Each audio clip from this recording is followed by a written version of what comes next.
Hai semuanya, perkenalkan nama aku Felicia. Bagi yang belum kenal aku orangnya suka banget baca buku dan aku suka belajar, ikut seminar dan soon to be a mom pertama kalinya. Jadi karena ini adalah experience pertama aku untuk jadi seorang ibu, tentunya aku pertama nih pembelajarannya. Biasa aku tuh selalu belajar tentang business, personal mindset, leadership, ikut training-training tentang mindset, tapi sekarang aku nambah, jadi aku ikut pembelajaran tentang parenting. Nah, ada satu buku yang aku suka banget, dan kali ini aku akan sharing tentang apa yang aku pelajari dari buku tersebut. Hopefully bagi teman-teman yang mungkin belum terlalu suka baca buku bisa kebantu. Ini adalah buku yang aku baca, The Book You Wish Your Parents Had Read. Dan ketika aku baca buku ini tuh aku ngerangkum beberapa poin yang memang penting buat aku dan aku pengen sharing ke teman-teman, untuk teman-teman yang baru menjadi orang tua atau sudah menjadi orang tua atau akan menjadi orang tua, mungkin akan terbantu.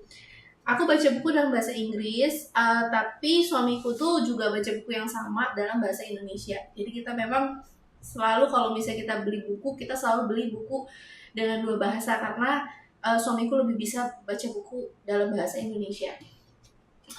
Sedikit sedikit disclaimer dulu, apa yang aku sharing ini pure dari apa yang aku pelajari di buku. Jadi untuk prakteknya tentunya belum, karena anakku hanya akan lahir 1 bulan dari video ini dibuat. Yang kedua adalah video ini tuh ditujukan untuk para orang tua yang pengen untuk menjadi a better parents, orang tua yang lebih baik. Dan juga video ini tuh bukan berarti menasehati atau menggurui, dan tentu aja ini semua berdasarkan dari buku yang aku pelajari, yang aku rangkum. Jadi untuk teman-teman yang memang masih belum suka baca buku, mungkin bisa dengar rangkuman ini. Buku The Book You Wish Your Parents Had Read ini menurut aku lebih berbicara bukan tentang anaknya, tapi tentang kita sebagai orang tua dan bagaimana kita menciptakan lingkungan atau suasana atau tindakan kita sebagai orang tua. Bukan cuma orang tua ya, jadi orang tua yang dimaksudnya adalah orang yang menjaga atau merawat anaknya. Kalau misalnya kamu bukan orang tua kandung dari anak tersebut, tapi kamu adalah primary caretaker, primary caregiver, misalnya contohnya kamu adalah sus atau kamu mbak, bisa juga untuk mengimplementasikan di buku ini. Jadi di chapter pertama dari buku ini adalah mereka ngomong, kadang-kadang kalau kita merasa irritated atau kita merasa kesel sama anak karena dia ribut, suka nangis segala macem, buku ini yang ditulis oleh Philippa Perry. Buku ini dia bilang kalau kamu merasa gampang banget emosi sama anak kamu sendiri, dibilang coba kamu flashback ketika kamu tuh pada saat kecil, pernah gak sih kamu punya negatif emosi ya terhadap orang tua kamu, yang akhirnya kamu salurinnya ke anak kamu karena pada saat itu kamu kecil dan kamu nggak bisa bales. Terus aku mikir, contohnya gini, sebelum aku punya anak, misalnya awal-awal kehamilan, aku udah mikir aku akan membesarkan anakku seperti apa. Aku akan membesarkan anak aku dengan disiplin, dengan tegas, pada saat itu ya, di trimester pertama. Dan aku tuh nggak mau memberikan terlalu banyak mainan. Setelah aku pikir-pikir, kenapa sih aku punya pemikiran seperti itu? Itu karena aku mikirnya kayak gini, enak aja anak gue dapat banyak mainan, dulu gue juga nggak dapat banyak mainan. Atau nggak, enak aja gue spend time terlalu banyak sama anak gue, dulu aja orang tua gue nggak spend time sama gue. Jadi kadang-kadang ingat ya, respon kita terhadap anak kadang-kadang itu bisa jadi karena kita tidak mendapatkan itu sama orang tua kita, jadi kita balas ke anak kita. Nah ini yang harus hati-hati, karena kadang-kadang itu bukan sesuatu yang mudah untuk disadari. Tapi kalau misalnya contoh kita gampang marah sama sebuah aksi dari anak kita, bukannya anak kita ini yang perlu dikoreksi, karena sebenarnya menurut buku ini, anak itu tuh tidak baru lahir sampai mungkin usia sekitar 5-6 tahun, itu mereka tuh belum memiliki pemikiran yang dewasa dan belum bisa sengaja untuk trik kamu. Dia hanya secara natural aja melakukan hal itu. Mungkin dari karena penasaran, pengen eksplorasi sesuatu. Bisa juga karena ya emang dia lagi penasaran-penasarannya nih sama dunia ini. Kenapa? Bayangin, aku sekarang usia 32 tahun. Aku sudah hidup di dunia ini tuh 32 tahun. Sedangkan anak kita itu baru aja hidup di dunia ini. Jadi anak kita tuh lagi penasaran-penasarannya, lagi pengen eksplorasi apa sih arti dari dunia ini. Kalau aku ngelakuin A, jadinya apa? Dia lagi meraba-raba. Jadi bukan bermaksud untuk kurang ajar nih anak bikin gue jadi gini. Sebenarnya anak itu tidak ada bermaksud seperti itu. Jadi kalau misalnya kita ke-trigger emosi negatif untuk respon anak kita, adalah coba reflect, ini emosi negatifnya itu dari mana ya? Pernah gak aku ngalamin hal itu, atau aku digituin sama orang tua aku pada saat dulu, makanya aku balas ke anak aku. Dan kita itu punya kemampuan untuk memberikan respon yang berbeda dan gak perlu sama apa yang dilakukan sama orang tua kita yang dulu.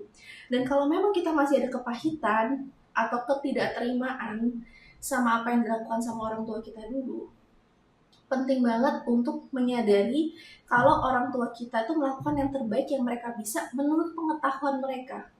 Jadi tidak ada arti di mana orang tua kita tuh sengaja untuk membuat kita sedih, membuat kita trauma. Tidak ada unsur kesengajaan seperti itu.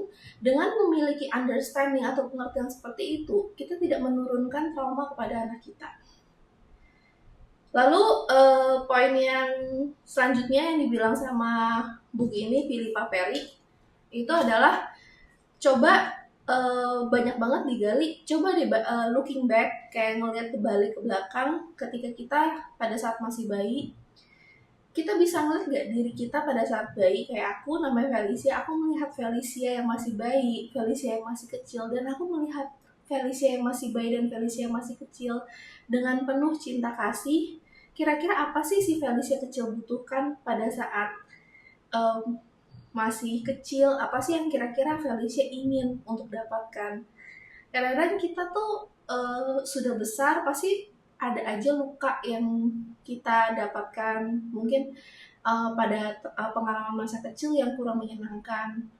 Dan secara tidak sadar kita mewariskan itu ke anak kita. Jangan sampai ntar anak kita mewariskan ke anak dia selanjutnya. Jadi kita di sini diminta di chapter pertama untuk memutus apapun yang memang udah jadi kepahitan di diri kita. Kalau kita tidak bisa mengulang waktu menjadi anak kecil lagi, tapi kita bisa mengunjungi kita yang masih kecil dan berikan cinta kasih sebanyak-banyaknya, kemampuan untuk memaafkan diri sendiri, kemampuan untuk memaafkan orang lain itu penting sekali ketika kita mau jadi seorang yang mengasuh anak kita ke depannya. Nah, terus di episode di chapter selanjutnya juga dibilang kalau kita memberikan emosi negatif kepada anak kita, secara tidak langsung anak itu akan belajar untuk mengcopy. Karena anak itu tidak belajar dari kata-kata orang tua. Kayak, oke, kamu belajar ya, terus anak belajar. Enggak. Anak itu akan belajar dari apa yang dilakukan sama orang tua. Kalau kita memberikan negatif respon, artinya kita mengajarkan dia untuk bereaksi secara negatif. Tapi bukan berarti sebagai orang tua kita harus happy all the time, kita harus bahagia, tidak boleh marah, bukan seperti itu. Tapi di sini di buku ini diminta untuk disadari aja. Selanjutnya di buku ini juga dikatakan bahwa kita harus mendukung anak kita tanpa judging, tanpa memberikan nilai, tanpa menilai mereka. Jadi seorang anak tidak boleh dipuji berdasarkan hasil. Jadi contohnya ulangannya bagus, dapat nilai A, contohnya kayak gitu. Oh, kamu pinter ya, nilai kamu dapat A. Jangan dinilai seperti itu. Tetapi kamu bisa bilang, kamu bagus matematikanya karena kamu konsentrasi pas ngelakuin PR matematika itu, kenapa nilai kamu bagus. Jadi kamu bisa bilang, usaha kamu tuh kuat banget loh. Jadi bukan dipuji hasilnya, tapi dipuji prosesnya. Kenapa nggak boleh kayak gitu? Karena gini, ingat gak sih pada saat dulu, contohnya gini, dulu pas aku SD, aku jago banget gambar. Jadi aku dipuji atas gambar aku. Tapi seiring berjalannya waktu, ternyata skill gambar aku tuh ternyata nggak bagus-bagus amat kalau dibandingkan sama teman-teman aku pada saat aku masuk ke SMP dan SMA. Bahkan mundur banget. Bayangin kalau misalnya pada saat SD aku dipuji, aku tuh jago gambar. Seberapa depresinya aku ketika SMP atau SMA aku nggak jago gambar lagi. Seolah-olah aku tuh kehilangan kepercayaan diri, aku kehilangan skill yang aku punya. Padahal harus diingat bahwa semua anak bisa belajar apapun.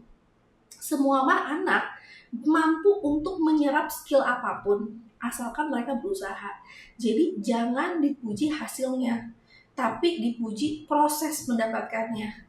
Prosesnya, oh kamu giat, kamu bisa mendapatkan ini karena kamu belajar loh sehari 3 jam, makanya kegigihan kamu, aku merasa bangga banget sama kegigihan kamu. Karena gini, hampir semua skill yang akan diambil sama anak ke depannya itu dibutuhkan proses kegigihan tersebut, proses kedisiplinan tersebut. Jadi tidak perlu dipuji hasilnya. Ntar anak itu tidak memiliki kepercayaan diri secara internal, sehingga anak akan akan merasa dirinya hebat kalau menghasilkan sesuatu yang bisa dipuji. Jadi yang harus kita lakukan sebagai orang tua atau enggak primary caregiver adalah kita puji bukan kita puji prosesnya, kita puji semangat anaknya, kita puji kegigihannya gitu. Dan kalaupun misalnya anaknya itu kalah atau tidak berprestasi, kita bisa bilang bukannya dia bodoh atau bukannya dia tidak mampu, cuman kita bisa bilang ini terjadi karena apa? Misalnya, oh kamu lihat misalnya temanmu mungkin dia belajarnya 5 kali lipat lebih awal atau enggak 5 jam lebih apa. Jadi kayak selalu dicari prosesnya, karena setiap orang berubah. Apa yang mereka jago pada saat itu juga bisa aja berubah. Selanjutnya di sini juga diberitahu di chapter selanjutnya itu diberitahu kalau sebagai orang tua kita tidak boleh menciptakan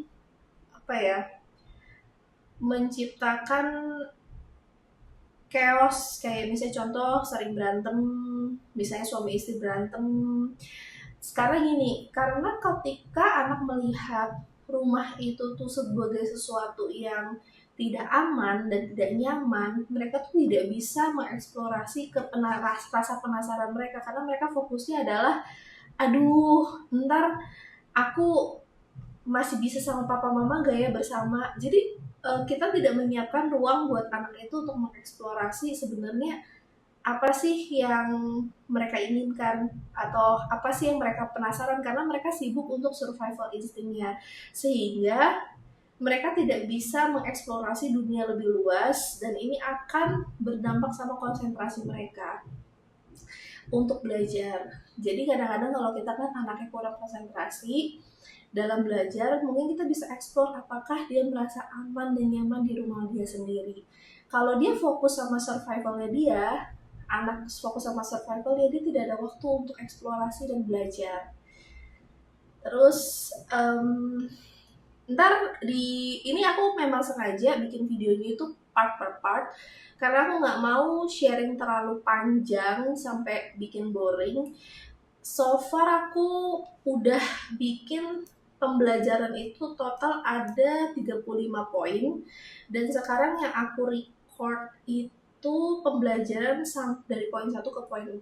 Jadi masih ada 31 poin pembelajaran yang aku berusaha untuk rekap beberapa episode. Kembali lagi, ini adalah buku yang aku pelajari. Memang orang bilang, buku itu cuma teori lah, ngapain kita belajar teori. Buku hanya akan jadi teori kalau kamu nggak praktekin. Dan buku ini, Philippa Perry ini, beliau adalah psikiatris khusus untuk menangani anak-anak yang memang memiliki masalah, yang dianggap memiliki masalah oleh orang tuanya, atau orang tua yang memang punya trouble untuk parenting anaknya. Jadi ini adalah kumpulan dari pengalaman Philippa Perry. yang dituang di dalam buku yang kamu anggap sebagai teori. Sebenarnya bukan teori, ini adalah kumpulan dari praktek yang hanya akan jadi teori kalau kita tidak praktekkan. Aku rasa segitu aja di episode pertama. Kira-kira teman-teman ada hal yang bisa dipelajari. Mohon maaf banget kalau memang videonya apa adanya, mungkin suaranya kurang menyenangkan atau gimana, tapi I will do the best that I could dengan harapan aku bisa berkontribusi buat para parents di luar sana untuk kita sama-sama yuk berjuang untuk menciptakan generasi yang lebih baik daripada kita ke depannya. Thank you.